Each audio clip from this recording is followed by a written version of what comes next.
तो welcome student again.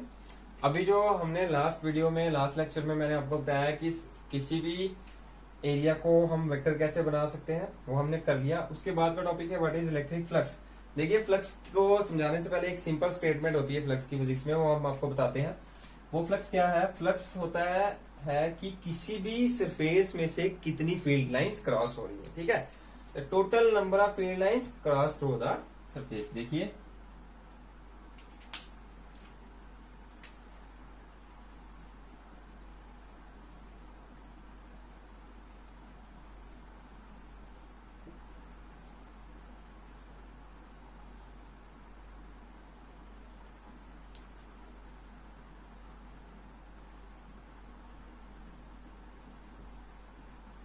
Total number of field lines cross through surface, कोई भी surface होगी उसमें से जितनी फील्ड लाइंस क्रॉस हो रही होगी that is known as the flux. और फ्लक्स को हम डिनोट करते हैं, देखिए मैंने ऊपर लिखा है flux is denoted by, flux is also denoted by. Flux को किससे डिनोट करते हैं?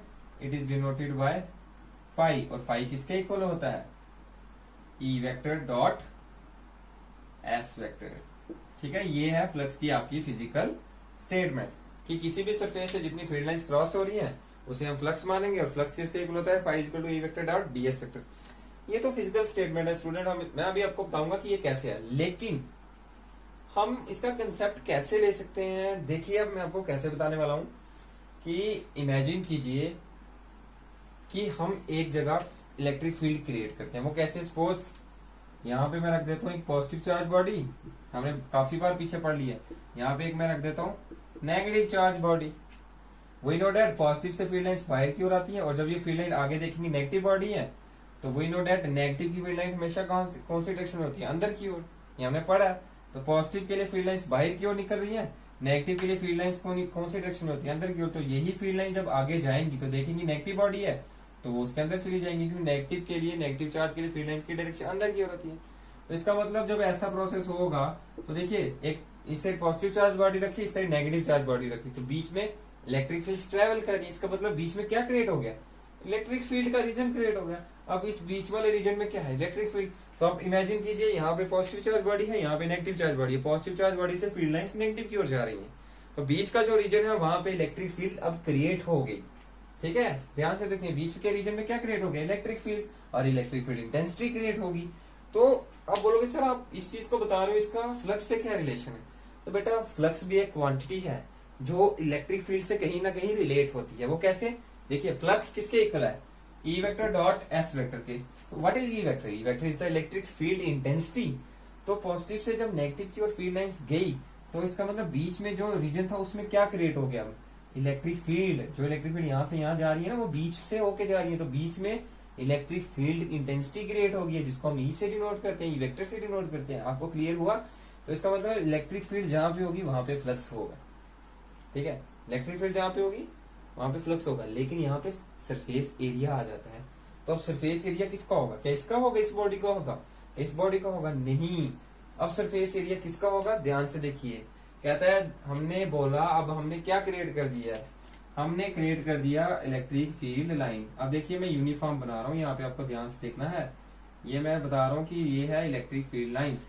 ठीक है, बुक में आपको कैसे दिखेगा? इस तरीके का एरो दिख सकते हैं कि फील्ड लाइंस यहाँ से यहाँ की ओर जा रही है, जिसको हमने ई वेक्टर से डिनोट किया। मैंने आपको बताया कि हम कैसे बना सकते हैं, वो मैंने आपको बताया।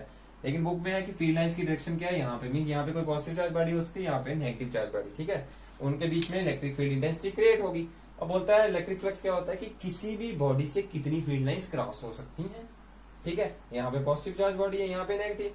तो इसको समझाने के लिए मैं आपको एक छोटा सा पेपर वर्क कराता हूँ। देखिए, पेपर वर्क क्या है? फॉर एग्जाम्पल देखिए, ये एक मेटल की शीट मान लेते हैं, और इस मेटल की शीट का कुछ सरफेस एरिया है, यहाँ भी सरफेस है, यहाँ भी सरफेस है।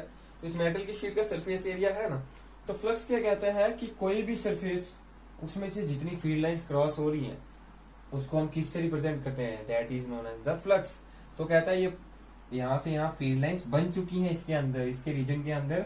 यहाँ पे positive charge body, negative charge body, field lines यहाँ से यहाँ की ओर जा रही है, तो बीच में फील्ड लाइंस है।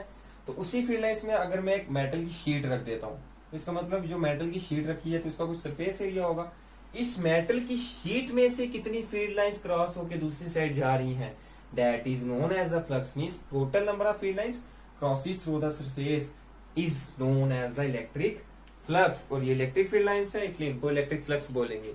आगे समझ कि इलेक्ट्रिक फ्लक्स क्या है कि किसी सरफेस में से कितनी फील्ड लाइंस क्रॉस हो रही हैं, और फ्लक्स को डिनोट करते हैं फाई से, और इलेक्ट्रिक फील्ड जा रही है वो ई है, और जिस बॉडी से जा रही है उसका सरफेस एरिया एस होगा। तो इलेक्ट्रिक फील्ड लाइंस क्या होता है, आई थिंक सो आपको क्लियर होगा कि total number of field lines crossing through a surface. अब ये वाली सरफेस है ना, कोई भी सरफेस हो सकती है स्टूडेंट, जुड़ी नहीं। ये प्लेन शीट की बात करूं, अगर मैं इसको सिलेंड्रिकल फॉर्म में बना देता हूँ, देखिए ये मैंने सिलेंड्रिकल फॉर्म में बना दिया, अंदर से हल हुआ। तो देखिए फील्ड लाइंस आ रही है इस डायरेक्शन से, इस डायरेक्शन से फील्ड लाइंस आ रही है, और एक नहीं है infinite number of field lines आ रही है। देखिए अगर मैं इसको ऐसे रख देता हूँ बीच में, ठीक है ना, तो यहाँ पे पॉजिटिव चार्ज बॉडी है, यहाँ पे नेगेटिव है, पॉजिटिव से फील्ड लाइन नेगेटिव की ओर जा रही है, और बीच में एक आ गई कोई भी बॉडी जिसका सरफेस एरिया, जितनी फील्ड लाइंस इस पूरे में से क्रॉस होके जाएंगी, यहाँ से बाहर निकलेंगी, तो उसको हम किससे डिनोट करें, that is known as the flux. Flux means total number of field line crossing through the surface. I think so आपको क्लियर हो गया। और देखिए इंग्लिश में फ्लक्स का मीनिंग क्या होता है, फ्लक्स का मीनिंग होता है something flowing out from the surface. किसी सरफेस से कोई चीज बाहर की ओर निकले उसको हम फ्लक्स से डिनोट करते हैं। आई थिंक सो आपको क्लियर हो गया है फ्लक्स क्या होता है। और अब मैं आपको इस स्टेटमेंट को एक्सप्लेन करता हूं। देखिए फ्लक्स हमने माना फाई किसके इक्वल है, E vector dot DS vector के इक्वल है, तो we know that A dot भी किसके इक्वल होता है, A vector dot B vector किसके इक्वल होता है, A B cos theta. Means दो वेक्टर का डॉट प्रोडक्ट हमेशा क्या देता है मुझे, स्केलर। तो अगर मैं लिख दूं इसको ए मानते हैं इसको बी, तो क्या बनेगा E S cos of theta. अब बात होती है कि ये थीटा क्या है, ठीक है। अब मैं इस थीटा को एक्सप्लेन करने वाला हूं आपको।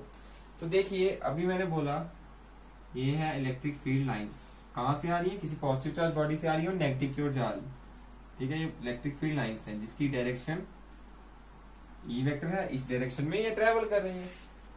तो हमने पहले क्या बोला था, यहाँ पॉजिटिव है यहाँ पे नेगेटिव है, बीच में एक शीट रख दी मैंने, कोई भी बॉडी रख दी जिसका सरफेस एरिया। अब ये तो मैंने आपको ऐसे बता दिया, लेकिन अब मुझे इसमें रिप्रेजेंट करना है, तो मैं क्या बोलता हूँ कि मैंने कोई बॉडी रख दी। देखिए ऐसे करके मैंने एक स्फेरिकल बॉडी रख दी, ध्यान से देखें, आई थिंक सो आपको क्लियर हो रहा है, हाँ वेरी गुड। देखिए अब मैंने क्या किया, मैंने एक स्फेरिकल एक बॉडी रख दी है, एक मेटल की शीट ले लो, कोई प्लेन पेपर ले लो जिसकी एग्जांपल लेने के लिए। तो अब उससे ये फील्ड लाइंस क्रॉस होके जा रही है। तो अब जरा ध्यान से देखिए मैं आपको क्या बताने वाला हूँ, ठीक है।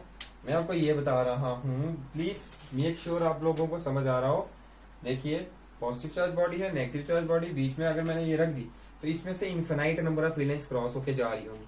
तो उस infinite number of field lines को बताने के लिए अब मैं आपको इतनी फील्ड लाइंस तो इमेजिनरी हमें नहीं दिखेगी, तो मैं एक टूथपिक ले रहा हूँ कि आपको समझ आ जाए। सपोज कीजिए उन सारी फील्ड लाइंस में एक ये फील्ड लाइंस है जो इस पेपर में से क्रॉस हो रही है, ठीक है, क्रॉस हो रही है।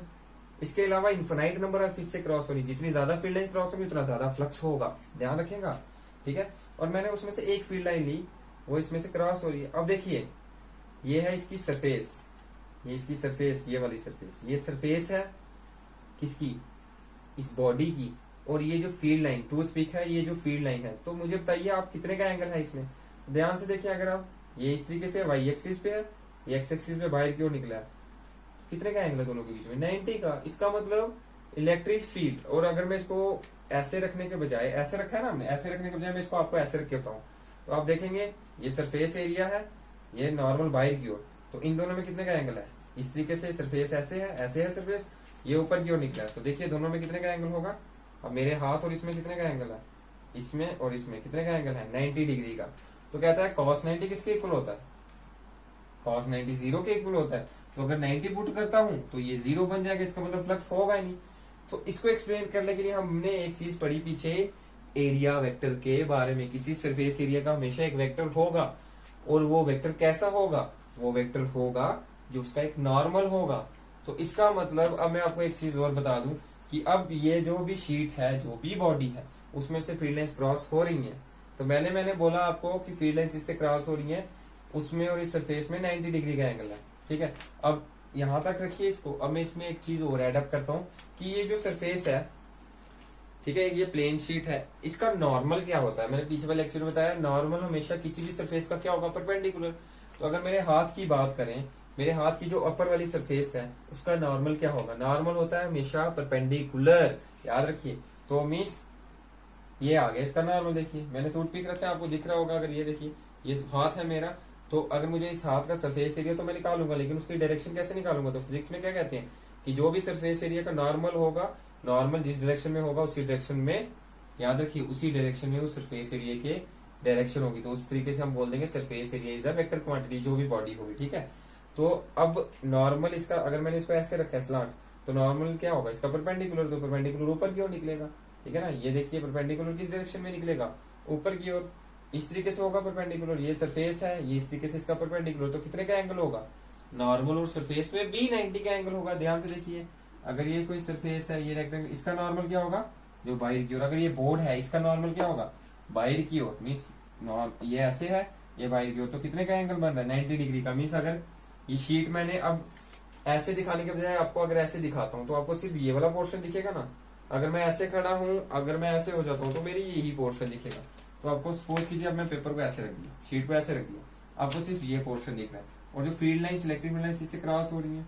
अब देखिए इसमें और इसमें कितने का एंगल है, 90 डिग्री का। तो मीन्स शीट और इलेक्ट्रिक फील्ड में 90 का एंगल है। और अगर ये शीट है, ये जो शीट थी ऐसे के बजाय ऐसे रख दी, ये जो शीट है उस शीट का नॉर्मल हमेशा क्या होता है, इसकी ये फ्रंट वाली सरफेस और बैक वाली सरफेस, इन दोनों का नॉर्मल क्या होगा, जो इसका परपेंडिकुलर होगा, तो इसका परपेंडिकुलर भी बाहर की ओर निकला होगा। आ गई आपको समझ।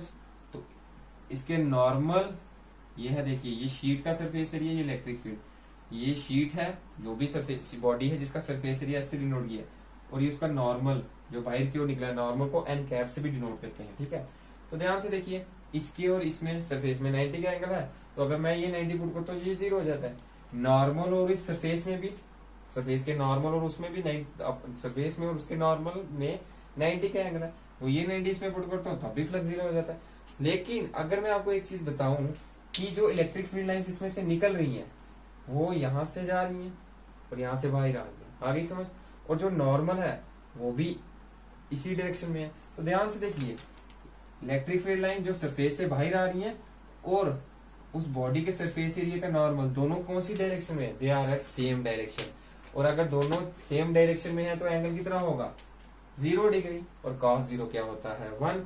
तो इसका मतलब when the normal and the electric field are in same direction the flux will be the maximum. क्यों, क्योंकि देखिए अगर ये हाथ है मेरा, इससे जितनी फील्ड लाइंस क्रॉस, अगर इसको मैं ऐसे रखता हूँ तो ये ज्यादा से ज्यादा फील्ड लाइंस इस यहां से आ रही है ना, पॉजिटिव से नेगेटिव की ओर, तो ज्यादा से ज्यादा फील्ड लाइंस क्रॉस होगी। अगर मैं इसको ऐसे रख देता हूँ तो इसका सिर्फ ये वाला जो पोर्शन है, ये वाला पोर्शन, सिर्फ थोड़ी सी फील्ड लाइंस इसमें से क्रॉस होगी, क्योंकि ये फ्रंट वाला पोर्शन तो अब ऐसे हो गया। तो कहता है जब भी इलेक्ट्रिक फील्ड लाइंस के परपेंडिकुलर अगर कोई सरफेस होगी तो maximum number of field lines cross करके जाएंगी, और उस टाइम में इलेक्ट्रिक फील्ड और नॉर्मल की डायरेक्शन क्या होगी, सेम। आगे क्लियर। अब जरा इसको मैं एक छोटे से वे में बताता हूँ आपको। देखिए मैंने क्या बोला, सपोज कीजिए ये शीट है, ठीक है, ये एक आपके पास शीट है, और ये जो टूथ पिक है ना, ये व्हाइट वाले टूथ की पिक क्या है, ये इलेक्ट्रिक फील्ड है। देखिए इलेक्ट्रिक फील्ड आ रही है यहाँ से यहाँ की ओर, ठीक है। ये टूथ पिक क्या है, ये इलेक्ट्रिक फील्ड्स हैं, आपको ध्यान से देखना है। अब देखिए इलेक्ट्रिक फील्ड की डायरेक्शन क्या है, देखिए यहाँ से यहाँ की ओर। और अब जो मैंने बीच में ब्लैक वाला टूथ पिक रखा है, ये सरफेस का क्या है, नॉर्मल। आगे समझ। अब इसको मैं आपको दिखाऊं, ये सरफेस का नॉर्मल है, ये फील्ड लाइन की डायरेक्शन है। तो व्हाइट वाली टूथ पिक क्या है, फील्ड लाइन इसके अंदर से इस साइड निकल रही है, और ये जो ड्राइंग वाला जो टूथ पिक है, इसका मतलब क्या है, ये इसका नॉर्मल। अब देखिए सारे के सारे नॉर्मल और जो सारे के सारे इलेक्ट्रिक फील्ड और जो इसका नॉर्मल है सरफेस का, वो एक ही डायरेक्शन में। इसका मतलब दोनों के बीच में एंगल क्या होगा, पैरेलल में कितना एंगल होता है, 0 डिग्री। उस टाइम में हम cos पुट करेंगे 0, जब cos पुट करेंगे 0, इसका मतलब फ्लक्स किसके इक्वल हो जाएगा, flux is equal to cos 0 होता है 1, तो फ्लक्स किसके इक्वल होगा, ES के। आगे समझ। तो फ्लक्स किसका प्रोडक्ट होता है, फ्लक्स होता है इलेक्ट्रिक फील्ड इनटू सरफेस। और आई थिंक सो आपको क्लियर हो गया कि व्हाट इज फ्लक्स, ठीक है। आपको याद रखना है if theta is equal to, अब मैं इसमें केस बता देता हूँ आपको, ठीक है। अब इसमें आपको कुछ केसेस बताते हैं, ठीक है। If theta is equal to 0 degree, sorry, if theta is equal to 0 degree, 0 degree का मतलब जो सरफेस की इलेक्ट्रिक फील्ड की डायरेक्शन है और उस सरफेस का नॉर्मल दोनों सेम डायरेक्शन में, तो तब फाई किसके इक्वल होगा, phi is equal to ES। Means flux क्या होगा, मैक्सिमम, फाई क्या होगा, मैक्सिमम। और अगर थीटा है 90 डिग्री, 90 डिग्री अब आप लोग कैसे बताएंगे, मुझे बताइए 90 डिग्री कैसे बताएंगे। देखिए अगर मैंने ये एक सरफेस ली थी ना, ठीक है, तो फील्ड लाइन यहाँ से निकल के जा रही थी, यहाँ से बाहर ही आ रही थी, तो उसका नॉर्मल BC डायरेक्शन है। लेकिन अगर मैं इसको ऐसे रख देता हूँ, ये फील्ड लाइंस इधर से इधर की ओर जा रही हैं, बट इसका नॉर्मल सरफेस का सरफेस का नॉर्मल क्या होता है, जो उसका परपेंडिकुलर। तो ये सरफेस जो है अब ऐसे कर दी, इसका परपेंडिकुलर ऐसे होगा ऊपर की ओर। तो ध्यान से देखिए, इसका परपेंडिकुलर मींस, अब मैं इसको ऐसे, इसका परपेंडिकुलर ऊपर की ओर, और फील्ड लाइंस इस डायरेक्शन में ऐसे क्यों जा रही है, ये फील्ड लाइंस, मेरा हाथ फील्ड लाइंस बता रहा है, और ये सरफेस का नॉर्मल, दोनों में कितने का एंगल, 90 का। तो जब 90 होगा, cos को 90 पुट करोगे तो फ्लक्स कितना हो जाएगा, cos 90 का 0। इसका मतलब फ्लक्स क्या होगा, मिनिमम। आई थिंक सो आपको क्लियर हो गया यहाँ तक। Thank you so much.